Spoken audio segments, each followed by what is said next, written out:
معزز اور مکرم ناظرین، پیارے سامعین، السلام علیکم ورحمۃ اللہ وبرکاتہ۔ امید ہے اللہ کی ذات سے کہ آپ سبھی حضرات خیر و عافیت سے ہوں گے، اور میں دعا کروں گا کہ پروردگار عالم سبھی حضرات کو خوش رکھے، آباد رکھے، مولا سبھی کو سرسبز و شاداب رکھے۔ تو ناظرین اکرام، کافی دن کے بعد میں آپ حضرات کے روبرو ہو رہا ہوں۔ کچھ مصروفیت کی بنیاد پر جو ہے میں اپنی کلپ نہیں ڈال پا رہا تھا، لیکن آج میں پھر آپ سبھی حضرات کے سامنے حاضر ہوں، اور کچھ پیغام لے کر کے، کچھ پیغام مصطفیٰ، دین مصطفیٰ کے تعلق سے کچھ میسج آپ تک پہنچانے کے لیے۔ اور خوشی کی بات ہے الحمدللہ کہ ہمارے درمیان قافلہ یعنی دعوت اسلامی جو ہیں آئے ہوئے ہیں، تو ان سے بھی کچھ ہم سیکھیں گے، جانیں گے۔ تو آپ حضرات کو میں ان کے روبرو کروں گا، آپ حضرات جو ہیں دیکھیں کہ کس طریقے سے وہ آپ کو کیا سمجھانے کی کوشش کریں گے۔ میں آپ کو دکھا دیتا ہوں کہ وہ آئے ہوئے ہیں۔ ماشاءاللہ یہ دیکھیے، ہمارے کیا نام ہے آپ کا بھائی؟ انیس احمد صاحب اتاری، یہ بیٹھے ہوئے ہیں، اور ادھر دو ساتھی ان کے ہیں۔ اور الحمدللہ بڑی ہی خوشی کی بات ہے کہ یہ ہمارے یہاں آئے ہوئے ہیں۔ مسجد میں 3 دن کا قافلہ ہے، اور لوگوں کو دین کی تبلیغ و اشاعت کرنا ان کا مشغلہ ہے۔ الحمدللہ دین سکھانا، اس پر چلنا، لوگوں کو بھی چلانا، اور دین کی دعوت دینا ان کا کام ہے الحمدللہ۔ تو یہاں پر آئے ہوئے تھے، میں نے سوچا آپ حضرات کو بھی ان کے روبرو کراؤں، اور 2-4 باتیں ان کی بھی ہم سماعت کریں، کہ تاکہ ہمیں بھی کچھ دین کی جانکاری ملے، جس پر ہم عمل کر کے اپنی دنیا اور آخرت دونوں کو سنوار سکے۔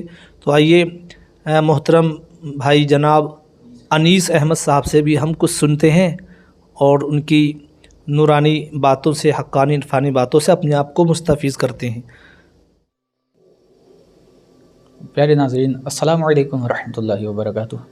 حضرت کی محبتوں کا شکریہ، اور آپ تمامی ناظرین حضرت کی باتوں کو سنیں، سماعت کریں۔ دوسرا یہ کہ حضرت کافی محنت کرتے ہیں، ویڈیو بنانے کے لیے بھی محنت ہوتی ہے، تو آپ کی محبتیں ہوں گی تو آپ کی محبت کا یہی انداز ہوگا کہ آپ چینل کو سبسکرائب بھی کرنا حضرت کے، اور ویڈیو کو لائک وغیرہ اور شیئر بھی کرنا۔ اور میں آپ کے جیسا کہ حضرت نے مجھے فرمایا، تو چند ایک باتیں آپ کی گوشے گزار کر دیتا ہوں۔ دیکھیں، یاد رکھیں پیارے ناظرین کہ فطرت کے بھی کچھ قانون ہوتے ہیں، جس میں چند ایک باتیں میں آپ کے گوشے گزار کروں گا۔ فطرت کا جو ہے وہ پہلا قانون جو ہے وہ یہ ہے کہ اگر کھیت میں دانہ نہ ڈالا جائے تو قدرت اسے گھاس بھوس وغیرہ سے بھر دیتی ہے۔ یہ قدرت کا قانون ہے۔ اسی طرح اگر دماغ کو اچھی فکروں سے نہ بھرا جائے تو کج فکری یعنی غلط باتیں اسے اپنا مسکن بنا لیتی ہیں، یعنی اس میں صرف اپنے اچھے خیالات ہی جو ہے اپنے دماغ میں ڈالنے چاہیے۔ اگر ہم اپنی عقل کو اچھی باتوں کے لیے استعمال نہیں کریں گے تو پھر ہماری عقل میں فطور پیدا ہوگا، بری باتیں جو ہیں وہ ہمارے دماغ میں آئیں گی، اور پھر اسی کا ہم اظہار کرتے ہوئے دنیا میں کہیں نہ کہیں ذلیل و رسوا ہو رہے ہوں گے۔ تو اس لیے اپنے دماغ میں ہمیشہ اچھی سوچ پیدا کریں اور اچھی باتوں پر عمل کریں۔ اچھا، دوسری چیز میں آپ کو عرض کروں گا، جس کے پاس جو کچھ ہوتا ہے وہ وہی کچھ بانٹتا ہے۔ یہ بھی ایک قانون ہے فطرت کا۔ جیسا کہ اگر خوش مزاج انسان ہو تو وہ خوشیاں بانٹتا ہے، غم زدہ انسان ہو تو وہ غم بانٹتا ہے، یعنی غم زدہ ہوتا ہے وہ جس کے پاس بھی بیٹھتا ہے وہ غم بھری باتیں کرتا ہے اور دوسرے کو بھی غم زدہ کر دیتا ہے۔ لیکن اگر خوش مزاج انسان ہو تو اچھی باتیں کرتا ہے، خوش اخلاق انسان ہو تو اچھے اخلاق ہی لوگوں کو بتاتا ہے۔ ایسے ہی اگر عالم ہے تو وہ علم بانٹتا ہے، اور کوئی اگر خوف زدہ انسان ہو تو وہ خوف بھری باتیں کرتا ہے اور دوسروں کو بھی جو ہے خوف زدہ کرتا ہے، اور ان کے دل میں بھی بزدلی جو ہے وہ پیدا کر دیتا ہے۔ تو یہ ہوتا ہے۔ اچھا، تیسرا قانون جو ہے فطرت کا وہ یہ ہوگا کہ ہضم کرنا اور ہضم نہ ہونا۔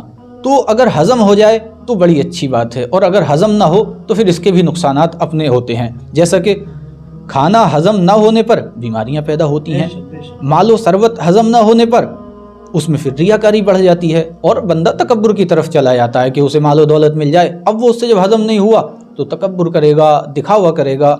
تو یہ ہضم ہونا بہت ضروری ہے، اور بات اگر ہضم نہ ہو تو پھر چغلی اور غیبت ہوتی ہے۔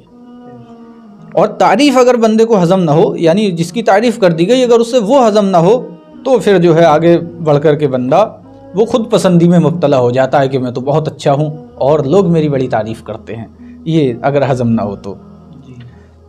ایسے ہی مذمت اگر کسی کی کر دی جائے اور اسے وہ ہضم نہ ہو تو اس کی وجہ سے پھر دشمنی بڑھتی ہے، اگر اسے مذمت ہضم نہیں ہو پائی تو پھر وہ دشمن بن جاتا ہے.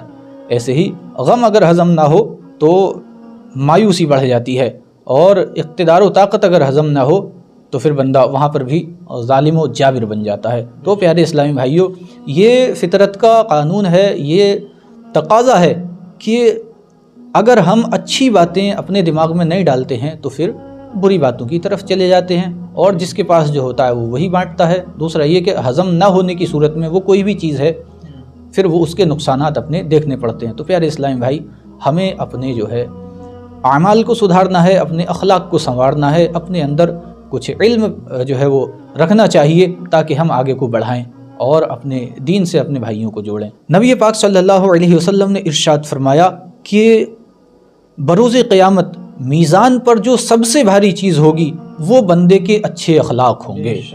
اب ہم حساب لگائیں پیارے اسلامی بھائی کہ اچھے اخلاق کی کتنی ضرورت ہے. جی، اور اچھے اخلاق والا انسان وہ ہوتا ہے کہ جس سے سب محبت کرتے ہیں، سب محبت کے ساتھ پیش آتے ہیں، اور اچھے اخلاق والے انسان سے جو ہے لوگ ملنا بھی پسند کرتے ہیں، اس کے پاس بیٹھنا بھی پسند کرتے ہیں، کیونکہ اس سے خود بخود ہی جو ہے وہ محبت ہو جاتی ہے. اور یہ فطری تقاضا ہوتا ہے. جانور بھی اچھے مزاج آدمی سے جو ہے وہ محبت کرتے ہیں، ورنہ ہم دیکھیں کہ کوئی شخص ایسا بد مزاج ہے اور وہ جانوروں پر ظلم کرتا ہے تو جانور بھی اس کی وجہ سے خوف زدہ ہوتے ہیں. تو جتنا بندہ بد اخلاق ہوتا ہے اللہ تعالیٰ کی رحمت سے اتنا ہی دور ہوتا ہے. تو پیارے اسلامی بھائی، ہمیں اپنے اچھے اخلاق بنانے کی ضرورت ہے، اور اس کے لیے سب سے پہلے ہمیں علم دین سیکھنا ہوگا. اللہ پاک ہمیں عمل کرنے کی توفیق عطا فرمائے. ماشاء اللہ، سبحان اللہ. بہترین انداز میں ابھی بیان کر رہے تھے، کچھ بنیادی باتیں بتا رہے تھے محترم بھائی جناب انیس احمد صاحب.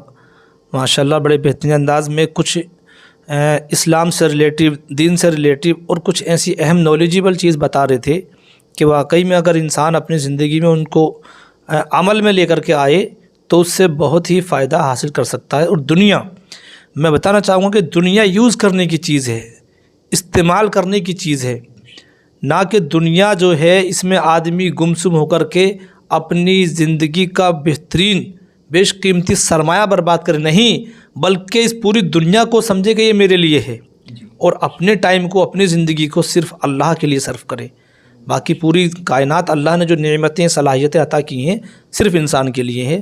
تو بڑے بہترین انداز میں بھائی جناب محترم انیس احمد صاحب جو ہے بتا رہے تھے، اور آپ حضرات نے سماعت کیا. مولا ہم سب کو صحیح حق سننے، حق سنانے کی توفیق عطا فرمائے، حق پر عمل کرنے کی توفیق عطا فرمائے.